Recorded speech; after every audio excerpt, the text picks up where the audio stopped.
मूर्ति पूजा सही है या गलत? हम लोगों को मूर्ति पूजा करनी चाहिए या नहीं?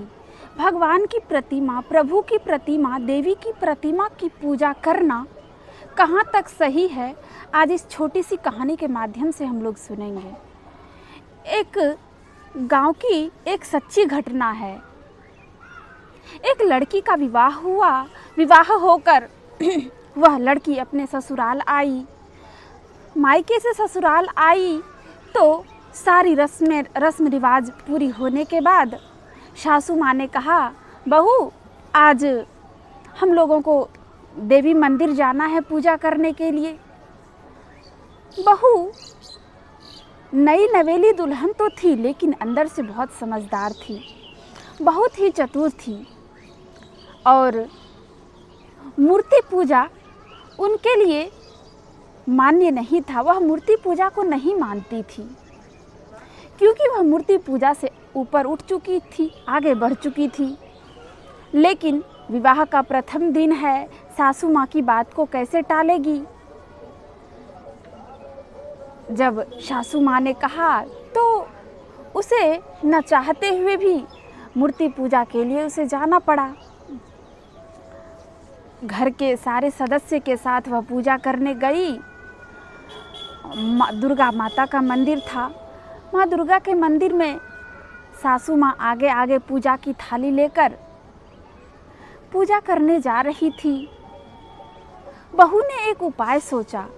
अपनी सासू माँ से कहा, माता जी, यह जो दुर्गा माता का जो मंदिर है, मैं दूर से ही देख रही हूँ कि वह शेर पर सवार है, और वह जो शेर है मुँह बाए खड़ा है, क्या पता मुझे खा ले। मुझे बहुत डर लग रहा है माँ, मैं पूजा करने नहीं जाऊँगी, आप पूजा करके आ जाओ, मैं यहाँ पर खड़ी रहती हूँ। सासू माँ ने कहा, देखो बहू, इस शेर से डरने की ज़रूरत नहीं है, यह शेर नकली है।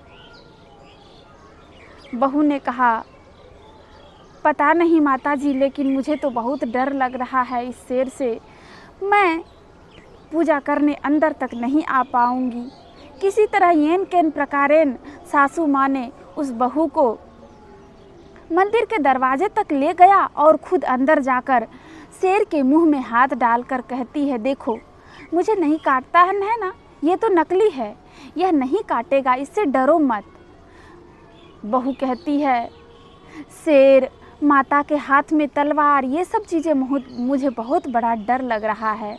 बार बार सासू माँ ने बार बार सारे तलवारों को, माता के सारे हाथों को, सारे शेर के सारे बदन को, पूँछ को छुआ, पैर को छुआ, और बहू को विश्वास दिलाया कि यह शेर तुम्हें नहीं काटेगा, यह शेर नकली है बहू, तुम पूजा करो। तब वह बहू कहती है, माँ तुमने कितनी बार कहा कि यह शेर नकली है, यह माँ की प्रतिमा नकली है, यह नहीं काटेगा, यह असली नहीं है, यह कुछ नहीं कर सकता है। जब यह नकली ही है तो तुम इसकी पूजा क्यों करती हो माँ? सासू माँ को समझ आ गया और कहती है, बहू तब क्या करूं? और उस बहू ने माँ के हाथ से पूजा की थाली ली और अपने सासू माँ की पूजा उन्होंने देवी की तरह किया, और उसमें पूजा की भोग मिठाई जितने भी थी सासू माँ को खिलाई, और देवी की तरह अपनी सास की पूजा करके वह घर वापस आ गई। मूर्ति पूजा क्यों करें? कहाँ तक आवश्यकता है इसकी? तो जहाँ तक मेरा समझ है कि ध्यान के प्रारंभिक स्टेज में प्रथम सीढ़ी जब हम ध्यान करने बैठते हैं तो उस समय हमें प्रभु की प्रतिमा, मूर्ति की प्रतिमा, देवी की प्रतिमा या गुरु की प्रतिमा की आवश्यकता होती है। जब आप प्रारंभिक काल में जब आप ध्यान करने बैठते हैं तो इष्ट के, परमात्मा के, प्रभु के, ईश्वर के स्थूल स्वरूप का सहारा लेकर ध्यान करना पड़ता है। जब आप ध्यान में आंख बंद करके बैठते हैं तो आपको प्रथम स्थूल पूजा के लिए प्रतिमा का सहारा लेना पड़ता है। लेकिन जब आप कुछ आगे बढ़ जाएंगे, आंख बंद करने के बाद जब आप हूबहू इष्ट के प्रतिमा को, इष्ट के तस्वीर को हूबहू जब आप देखने लगें तो समझ जाइए कि आपके ध्यान की प्रथम सीढ़ी आप पार कर चुके हैं। और इसके बाद आपको आगे की क्रिया बतलाई जाती है और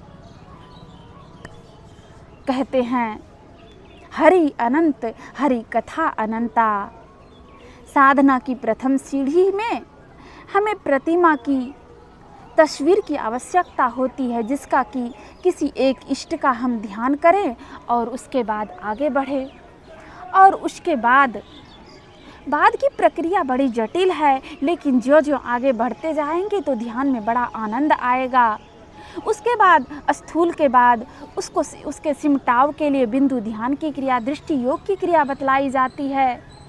इस प्रकार प्रारंभिक काल में प्रतिमा मूर्ति पूजा की आवश्यकता है, लेकिन आगे बढ़ने के बाद अगर जब हम आगे बढ़ गए, ध्यान में कुछ आगे बढ़ गए तो मूर्ति पूजा नहीं भी करें तो हमारा काम चल सकता है। लेकिन प्रारंभ तो हमें मूर्ति पूजा से ही, प्रतिमा के ध्यान से ही करनी पड़ेगी। और अभी तो इतना ही, मिलते हैं अगले वीडियो में अगले जानकारी की, छोटी सी जानकारी।